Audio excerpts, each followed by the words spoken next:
मंदिर है जहाँ राधा रानी का विवाह हुआ है। राधा रानी बड़ी थी, कन्हैया छोटे थे, तो राधा रानी ने कन्हैया को अपने बराबर का बना लिया था। तो आकाश मार्ग से ब्रह्मा जी जा रहे थे, बोले मेरी कहीं पूजा नहीं होती और मेरा मनोरथ है कि इन दोनों का विवाह मेरे द्वारा कराया जाए। तो सब बोलेंगे राधा रानी का विवाह किसने कराया? ब्रह्मा जी। ब्रह्मा जी ने।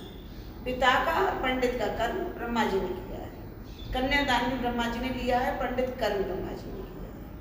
दूसरी लीला है, सामने कुआ है, भगवान ने बंसी से प्रकट किया था बैणु को।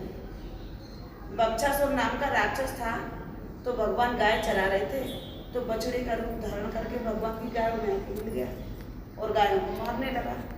तो ठाकुर जी तो लीलाधारी हैं, उन्होंने उसका उद्धार कर दिया।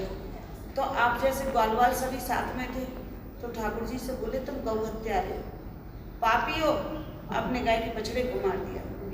ठाकुर जी बोले मैंने तो एक असुर का उद्धार किया है, राक्षस था कि था तो गाय के रूप में, कि अब क्या करना चाहिए जिससे गौ हत्या के पाप से मुक्ति मिलेगी। कि सभी तीर्थों में जाओ, स्नान करके आओ, तब गौ हत्या के पाप से मुक्ति मिलेगी। ठाकुर जी बोले बहुत समय लगेगा, सारे तीर्थों में स्नान करने जाऊंगा। आपने विश्वास किया नहीं किया मैंने स्नान किया कि नहीं किया? इससे अच्छा तुम्हारे सामने कुआ प्रकट करता हूँ।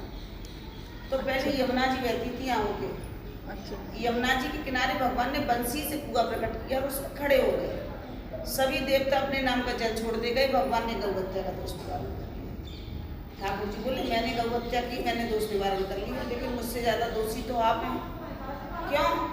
कि मैंने गौ हत्या की और आपने देखी नहीं थी क्या? तो पाप करने वाले से देखने वाले को ज्यादा होता है।